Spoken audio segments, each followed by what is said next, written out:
मुझे नहीं पता ये सब मेरे साथ क्यों हो रहा है, लेकिन अगर तुम सच में मेरी खुशी चाहती हो तो मुझे मार दो। मैं जितने दिन और तड़प तड़प कर जीऊंगी, इससे अच्छा है तुम अपने हाथों से ही मुझे खत्म कर दो। नमस्ते आंटी, अंशिका है क्या घर पर?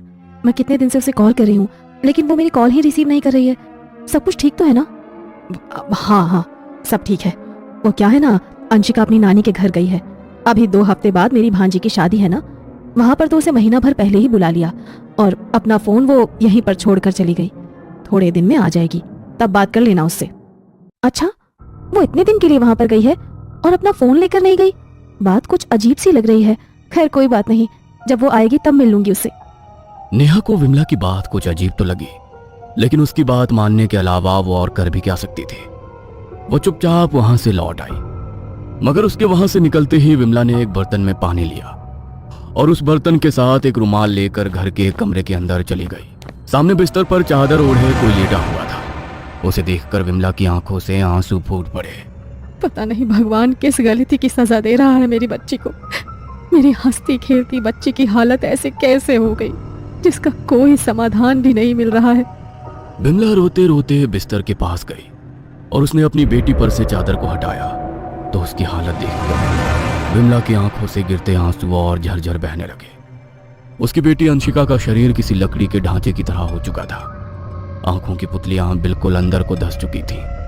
चेहरा इस तरह सफेद पड़ गया था मानो उसके शरीर के अंदर अब खून की एक बूंद भी ना बची हो, और शरीर पर कीड़े रेंगकर उसके शरीर पर बचे कुचे मांस को खा रहे थे, और उसके शरीर का बचा हुआ खून उन कीड़ों के नोचने की वजह से उसके शरीर से निकलता जा रहा था। उसके कपड़ों पर और चादर पर हर जगह पर छोटे छोटे खून के धब्बे बन चुके थे। उसकी हालत अब ऐसी हो चुकी थी कि वो खुद भगवान से अपनी मौत मांगने लगी थी।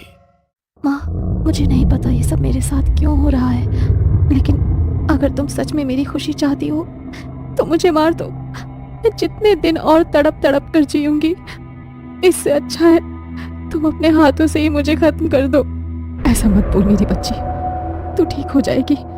तेरे पापा गए हैं ना बड़े डॉक्टर से मिलने, देखना वो तुझे बिल्कुल ठीक कर देंगे। खुद को झूठा दिलासा मत दो माँ, तुम भी जानती हो कि अब मैं नहीं बच सकती। बड़े से बड़े डॉक्टर ने मेरी हालत देखकर जवाब दे दिया है। अब दुनिया का कोई भी डॉक्टर मुझे ठीक नहीं कर सकता। काश मैं आज रात अपनी आंखें बंद करूंगी, कल का सूरज मुझे देखना नसीब ही ना हो। मुझे अब इस दर्द से छुटकारा मिल जाए।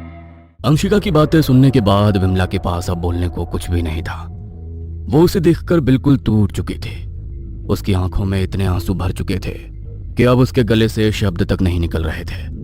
वो अंशिका के पास जाकर बैठ गई और हल्के हल्के उसके सर को सहलाने लगी।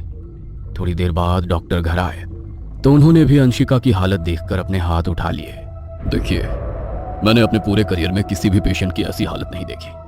मैं आप लोगों से माफी मांगना चाहता हूँ, लेकिन मैं आपकी बेटी को ठीक नहीं कर सकता। अब आप भगवान से ही दुआ कीजिए, शायद अब वही कोई चमत्कार कर सके।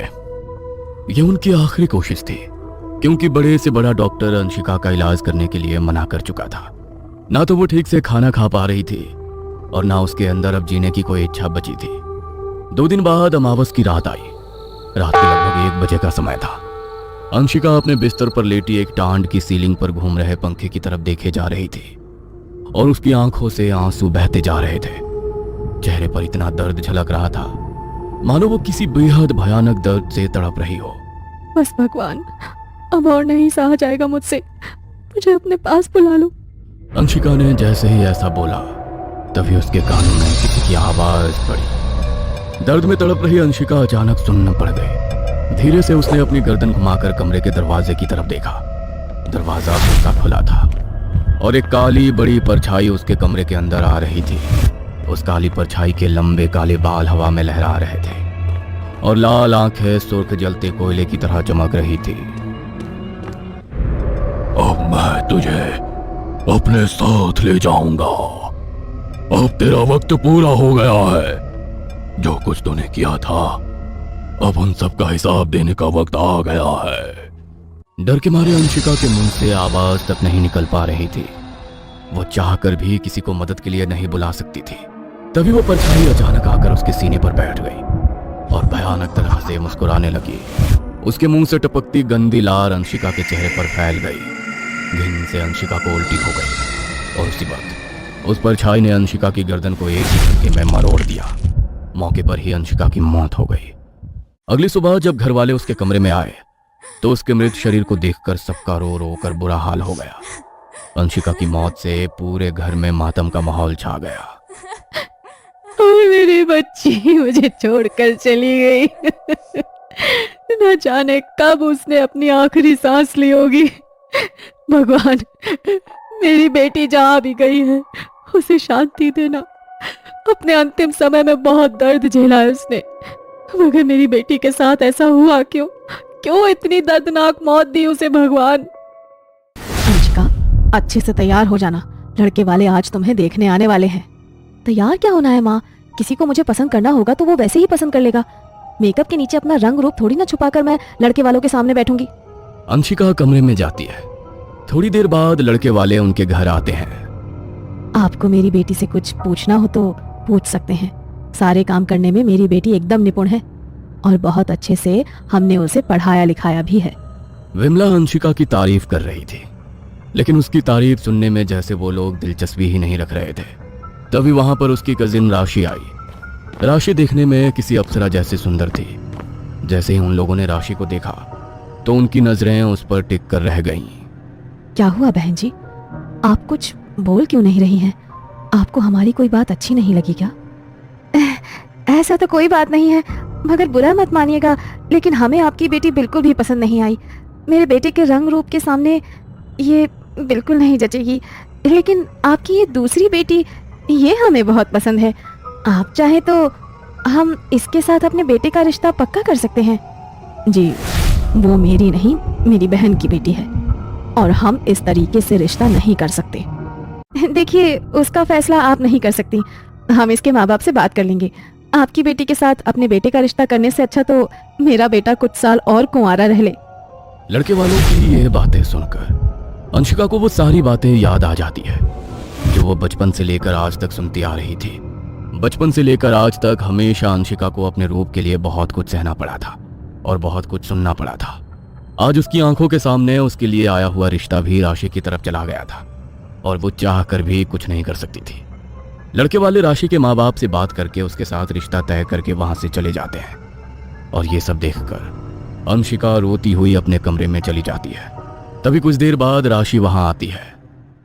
प्लीज राशि, अभी तुम चली जाओ यहाँ से, मुझे अकेले रहना है। अरे अब कब तक रोगी? जो होना था सो हो गया। और मैंने तुम्हें कितनी बार कहा है, थोड़ा रियलिटी में जिया करो। तुमने सोच भी कैसे लिया कि इतना अच्छा लड़का तुम्हें देखकर हाँ बोल देगा? अरे कम से कम एक बार लड़के वालों के सामने आने से पहले अपना चेहरा तो आईने में देख लेती कि तुम किसके सामने आने के काबिल हो और किसके सामने आने के काबिल नहीं हो। राशि की बातें अंशिका के दिल पर तीर की तरह चुभ जाती है। उसे इन बातों का बुरा तो लगता है, लेकिन उसके दिल में राशि के रंग रूप को लेकर एक ऐसी नफरत पैदा हो जाती है कि वो राशि को पूरे तरीके से बर्बाद करने की ठान लेती है। कुछ दिन बाद अमावस की रात थी। अंशिका अपने घर से कुछ दूर शमशान के अंदर एक यज्ञ कुंड जलाकर वहां बैठी कुछ मंत्र बोले जा रही थी। उसकी आंखों में गुस्सा और बदले की भावना साफ झलक रही थी। अपने पास में रखे हुए पिंजरे में बंद मुर्गे को अंशिका पिंजरे से निकालती है और एक ही झटके में उसकी मुंडी मरोड़कर उसका खून जलती आग में डाल देती है। हर एक ताने का, हर एक उस बात का बदला लूंगी जिसकी वजह से मुझे हमेशा नाइंसाफी और बेइज्जती सहनी पड़ी है। बहुत घमंड है ना राशि को अपने रूप पर, बहुत इतराती है ना। अब ये रूप ही उसके पास नहीं रहेगा, उसका ये रूप ही उससे छीन लूंगी मैं। ऐसी हालत कर दूंगी उसकी कि तड़प तड़प कर अपनी मौत मांगेगी वो। अंशिका रोते रोते वो साधना पूरी करती है। साधना पूर्ण होते ही अचानक वहां तेज हवा का झोंका आता है और अचानक अंशिका के सामने एक काली बड़ी परछाई आकर खड़ी हो जाती है।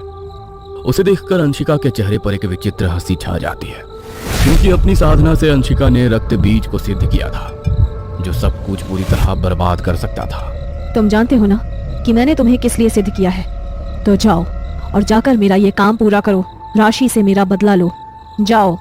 अंशिका के बोलते ही वह काली परछाई वहां से गायब हो जाती है और अगले ही दिन राशि की तबीयत अचानक से खराब हो जाती है। राशि, तूने बाहर कुछ खाया है क्या? अचानक तेरी तबीयत इतनी खराब कैसे हो गई? और तेरा चेहरा इतना मुरझाया हुआ क्यों लग रहा है, जैसे पता नहीं तो कितने समय से बीमार हो। मुझे भी कुछ समझ नहीं आ रहा माँ, अचानक मेरी तबीयत इतनी खराब कैसे हो गई। पता नहीं क्या हो गया है मुझे, मेरा बदन ऐसा क्यों हो गया है जैसे किसी ने मुझे बहुत मारा है। मुझे बहुत ज़्यादा दर्द हो रहा है। मंजू राशि को एक अच्छे डॉक्टर के पास ले जाती है, मगर दवाई देने पर भी राशि की तबीयत में कोई सुधार नहीं आता। दिन दिन करके राशि की हालत बिगड़ती चली जाती है। उसका वजन घटकर आधा हो चुका था। देखने में वो किसी हड्डियों के ढांचे की तरह लगने लगी थी। आंखों के नीचे पड़े काले घेरे और ज्यादा बड़े होने लगे थे। उसकी आंखें पूरी बाहर को निकल कर आने लगी थी और धीरे धीरे उसके शरीर का खून मानो तो जैसे खत्म हो गया था। उसका चेहरा एकदम सफेद पड़ चुका था। कुछ दिन पहले तक उसका जो चेहरा खूबसूरती की मिसाल था, आज वो दिखने में इतना भयानक हो चुका था कि एक पल को उसकी तरफ देखना भी सबके लिए मुश्किल हो चुका था। अचानक मेरी बेटी को ये क्या हो गया, कोई भी इलाज उस पर काम क्यों नहीं कर रहा है। ना जाने किसकी बुरी नजर लग गई है मेरी बेटी को। ना कोई डॉक्टर, ना ही कोई हकीम मेरी बेटी को ठीक कर पा रहा है। संभालो खुद को मंजू, राशि बेटी ठीक हो जाएगी, उसे कुछ नहीं होगा। हौसला रखो, भगवान पर भरोसा रखो। अब चाहे कितनी भी दुआ कर लो, लेकिन अब ये कभी ठीक नहीं होगी। बहुत घमंड था ना इसे अपने रूप पर, अब खुद को आईने में भी नहीं देख पाती। बस कुछ दिन की बात और है, उसके बाद तो। बड़े से बड़े डॉक्टर से राशि का इलाज करवाया जा रहा था, लेकिन हर एक डॉक्टर राशि की हालत देखकर अपने हाथ खड़े कर देता था। एक दिन जब मंजू राशि के कपड़े बदलने के लिए बिस्तर पर बैठी और उसने राशि को अपने हाथों के सहारे से उठाया तो डर से मंजू की चीख निकल गई। राशि के बिस्तर पर ढेर सारे कीड़े रेंग रहे थे और चादर खून से सनी हुई थी। मंजू ने राशि की पीठ की तरफ देखा तो उसके कपड़े भी खून से सने हुए थे और मांस से चिपक चुके थे। ये सब क्या हो रहा है? मेरी बेटी का शरीर सड़ रहा है, उसके बदन को कीड़े खा रहे हैं। ये कौन सी बीमारी है? आखिर कहीं मेरी बेटी पर किसी शैतान का तो साया नहीं, कहीं कोई शक्ति तो उसके ऊपर हावी नहीं हो गई। डर के मारे मंजू राशि को वापस से उसकी जगह पर लिटा देती है। माँ, मुझे पता है कि अब मैं जिंदा नहीं रहूंगी। वो मुझे ले जाएगा, वो मुझे लेने के लिए आया है, वो मुझे अपने साथ ले जाएगा। कौन साथ ले जाएगा राशि तुझे? किसकी बात कर रही है तू? तू ठीक हो जाएगी बेटा, तू डर मत, तुझे कुछ नहीं होगा। मंजू अपने पास रखे पानी के बर्तन में रुमाल भिगाकर रोती हुई राशि के आंसू साफ करती है और उसका चेहरा साफ करती है और हिम्मत करके जैसे ही वो फिर से राशि को उसके कपड़े बदलने के लिए उठाती है और कपड़े से उसका बदन साफ करती है, राशि के बदन पर जगह जगह कीड़ों ने काट काट कर जख्म कर दिए थे और उसमें से धीमे धीमे खून रिस रहा था। कमरे के बाहर खड़ी अंशिका ये सब कुछ चुपके से देख रही थी। अब वो पल दूर नहीं है, जो मैंने सोचा था अब वैसा ही होगा। अमावस की रात आने में बस 2 दिन बाकी हैं और 2 दिन बाद सब खत्म हो जाएगा। जैसे जैसे अमावस की रात पास आ रही थी, वैसे वैसे राशि और ज्यादा मौत की तरफ बढ़ती चली जा रही थी। उसका बदन अब इतना ज्यादा सूख गया था कि उसके अंदर की एक एक नस को उंगली से गिना जा सकता था। खून की एक बूंद भी अब उसके शरीर में नहीं बची थी। हजारों कीड़े उसके बदन पर जगह जगह रेंग रहे थे। उसके बदन से किसी लाश के जैसी गंदी बदबू आने लगी थी और आखिरकार अमावस की रात को राशि अपनी दम तोड़ देती है। पूरे घर में राशि की मौत से मातम का माहौल था, मगर उसकी मौत से अंशिका की खुशी का मानो कोई ठिकाना ही नहीं था। उसकी बहन, जिसकी खूबसूरती उसके जीवन का सबसे बड़ा कांटा थी, अब वो हमेशा के लिए उसके जीवन से हट चुकी थी। अब हर तरफ मेरा ही नाम होगा और अगर कोई मेरा बुरा करना चाहेगा तो उसका भी वही हाल होगा जो राशि का हुआ है। राशि से बदला लेने के बाद अब उसके अंदर की बदले की भावना शांत हो गई थी, लेकिन वो रक्त बीज जिसे उसने सिद्ध किया था वो इतनी आसानी से उसका पीछा नहीं छोड़ने वाला था। और अब राशि की तरह अंशिका की भी तबीयत खराब होने लगी थी। ऐसी शक्तियां किसी की सगी नहीं होती, इसलिए जो हालत राशि की हुई वही अब अंशिका की होने लगी थी। अब ना वो कॉलेज जा सकती थी और ना ही घर के बाहर जा पाती थी। अंशिका की हालत देख देख कर विमला को राशि की याद आने लगी थी। पहले राशि और अब तेरे साथ भी वही सब हो रहा है जो राशि के साथ हुआ था। आखिर ये चल क्या रहा है? मुझे नहीं पता माँ, मुझे पता होता तो मैं आपको पहले ही बता देती कि मुझे क्या हो रहा है, लेकिन मैं खुद नहीं जानती। पर ऐसा लग रहा है कि बस हर पल मेरे शरीर से जान थोड़ा थोड़ा करके निकल रही है।